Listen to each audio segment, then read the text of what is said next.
ሰላም አለይኩም ወራህመቱላሂ ወበረካቱ። እንዴት ናችሁ? ሁሉ ሰላም ነው አለን። አልሐምዱሊላህ ረብል ዓለሚን የጋር ሁሉ ሰላም ነው። ምስጋናት ለዓለማት ጌታ ይሁንለት። እስቲ የዚህን የጎረምሳ ንግግር አዳምጠን እንመለስ። ዌልካም ቱ ዘ ወርልድ ኦፍ ዘ ቁርአን። ወደ ቁርአን ዓለም እንኳን ደህና መጣችሁ። የትም ብትሄዱ እንደዚህ ክብር አታገኙም። ወላሂ ነው የትም ብትሄዱ ሴቶችን ሰብስቦ ከሴቶችን ውዳሴ የሚቀበል ኡስታዝ ቢኖር ካሊድ ክብሮም ብቻ ነው። በታሪክ ነው ምላችሁ። እንግዲህ ራሱን ኡስታዝ ብሎ የሰየመው ወንድም ካሊድ ክብሮም በሚያሳዝን ሁኔታ የቁርአኒዎችን አስተሳሰብ በአደባባይ እዚህ ልጅ ችግር ምን መሰላችሁ? ይቀናል፣ ይበሳጫል፣ ሐሳብ የለውም። ለዚህ ነው በጣም ሐሳብን የሚፈራው።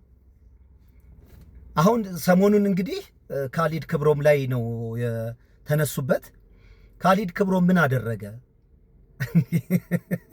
እኔ ትምህርት ቤት ከፍቶ መጽሐፍ አሳትሞ ሰዎችን ውጤታማ እያደረገ ነው በተጨባጭ። እኔ እናንተ ደግሞ እዚህ ማህበራዊ ሚዲያ ላይ ቁጭ ብለን ኦ ስንል ነው የምንውለው እንደ ጅብ። ይሄ ልጅ ውጤታማ እኮ ነው። ተጨባጭ ስራ እየሰራ ነው። ተጨባጭ ስራ። አሁን ለተናገረው ነገርና ላቀረበው ሐሳብ አይደለም መልስ መስጠት የሚፈልጉት። ሌብል ማድረግ፣ መሳደብ። ሴት አሰብስቦ ያለቅሳል፣ ከሴቶች መካከል ፎቶ ይነሳል። እንዴ መምህር እኮ ነው። መምህር እኮ በሚያስመርቃቸው ተማሪዎች መካከል ቁጭ ብሎ ወይም ቆሞ ፎቶ ይነሳል። ምንድነው ችግሩ? ተማሪዎች ደግሞ በአስተማሪያቸው ትህትና፣ ዕውቀት፣ ችሎታ ተደምመው በለቅሶ ደስታቸውን ሊገልጹ ይችላሉ። ይሄ ኃጢአት አይደለም። ልጅቱ እውነተኛ ስሜቷን ነው የገለጸችው። አሁን ካሊድ ክብሮም ለተናገረውና አስተማረው እና ለጻፈው መጽሐፍ እነሱ የሚያቀርቡት ስድብ ነው። እንደ በግ መሃል ፎቶ ላይ ተነሳ ምናምን። እኔ እናንተ ዝም ብለን እዚህ ማህበራዊ ሚዲያ ላይ ስናጓራ ነው የምንለው።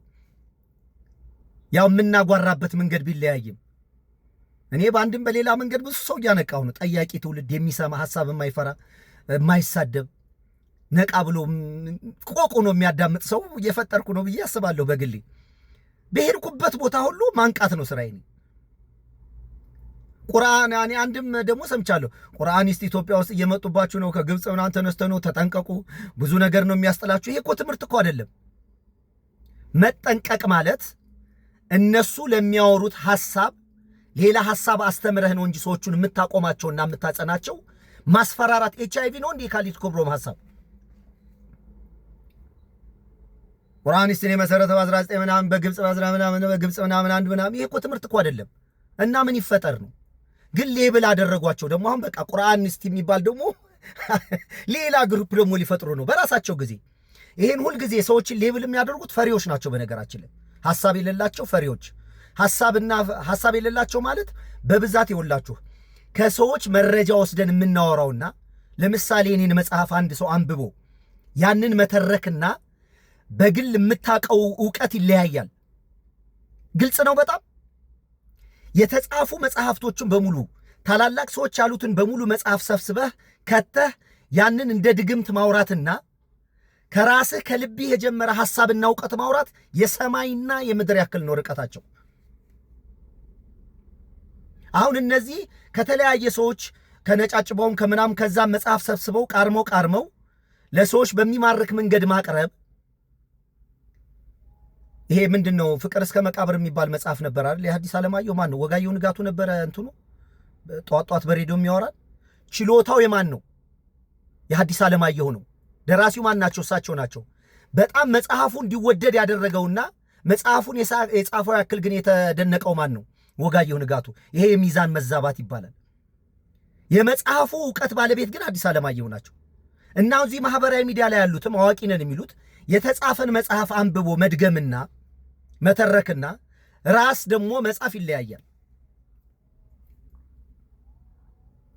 ቁርአኒስት መጡብህ ምናምን ተጠንቀቁ ምናምን ምን ያስጥሉናል? እንዲህ የት እንሄዳለን? ለምንድን ነው የምንፈራቸው? ወንድሞቻችን እኮ ናቸው። ለምን አሰቡ ብለን እንሸሻቸዋለን?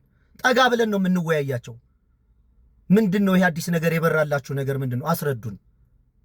ይሄ ነገር ከዚህ ብለን እንጠያየቃለን፣ እንጨዋወታለን፣ እናወራለን፣ እንከራከራለን። ክርክር ሳይሆን እንደናንተ ስድድብ ምናምን አይደለም። አሽሙርና ተንኮል በሌለበት በንጽህና እንነጋገራለን። አሁን ይሄ ልጅ በቃ ከፊት ይቀድምና ይንገበገባል፣ ይቃጠላል። በቃ ራሱን ኡስታዝ ብሎ ካሊድ ገብረን ብቻ ነው። ይሄ እኮ ሐሳብ እኮ አይደለም። ምን ይፈጠር እንኳን ተነሳ ቁርአኒስት እየመጡብህ ነው ማስፈራራት አይደለም። ለዛ ለሚመጣው ሐሳብና ዕውቀት የሚስተካከል ሌላ ዕውቀት ማስተማር ነው ተከታዮቻችሁን። እኔ ግን በመጨረሻ እዚህ ማህበራዊ ሚዲያ ላይ የምትቀመጡ ሰዎች በብዛት ማህበራዊ ሚዲያን እንደ ትክክለኛ ግብአት የምትቆጥሩ ሰዎች ትክክል አይደለም። በአካል ያለው ነገራችሁን ያሳጣችኋል። ማንም የፈለገውን ሐሳብ ቢያስብ አትፍሩ።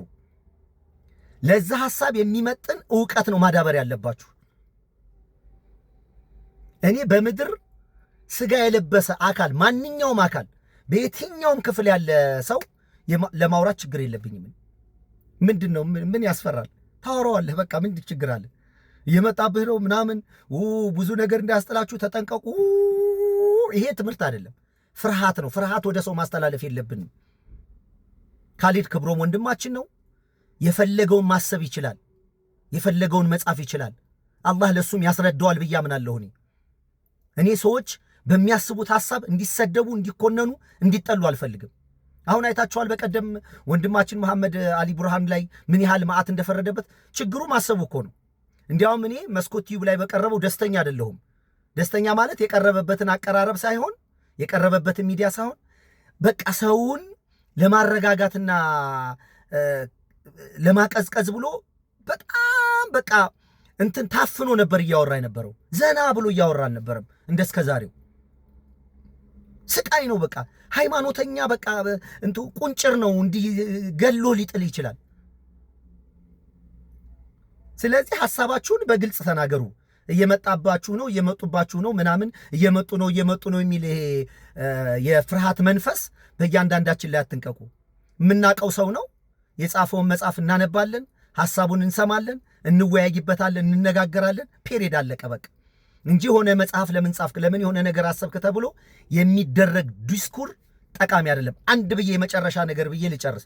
አንድ ጊዜ ክቡር የቀድሞ ጠቅላይ ሚኒስተር አሁን በሕይወት የሌሉት መለስ ዜናዊ ትዝ ይለኛል። በጆርጅ ደብሊው ቡሽ ጊዜ ሽብርተኝነት በጣም ተፋፍሞ በሚባልበት ሰፕቴምበር 11 በዛን ጊዜ አሜሪካን ሂዶ ነበረ አስታውሳለሁ ከኬንያው ፕሬዚዳንት ጋር እና የኬንያው ፕሬዚዳንት ሽብርተኝነትን እየወሰደ ከእስላም ጋር ከአረብ ጋር ምናምን ሲያጣብቀው የኛው ጠቅላይ ሚኒስተር መለስ ዜናዊ ግን ሽብርተኝነት ማለት አለ በ18ኛው ክፍለ ዘመን ከሚኖር አስተሳሰብ አሁን ወደ 21ኛው ክፍለ ዘመን ና ብለን የምናደርገው ትግል ነው አለ። እሰለጥናለሁ አልሰለጥንም፣ አስባለሁ አላስብም በሚባል ግፊያ ነው ሽብርተኝነት ማለት ይሄ ነው ለኔ ብሎ ዘመናዊ የሆነ ነገር ተናግሮ ከሌላውም ሃይማኖት ጋር ሳይጣላ የራሱንም ህዝብ ሳያሳዝን ለዓለም የሚገርም ጥበብ ያለው ቋንቋ ተናግሮ ነገሩን ዘጋው።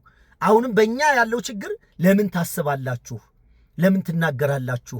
እንደኛ ሰው አይደለንም እንዴ? አላህ በእኛ አይናገርም? አላህ ለእኛ አያስረዳም? እኛ እንረዳም? ቁርአን አንብበን የመገንዘብ ችሎታ የለንም?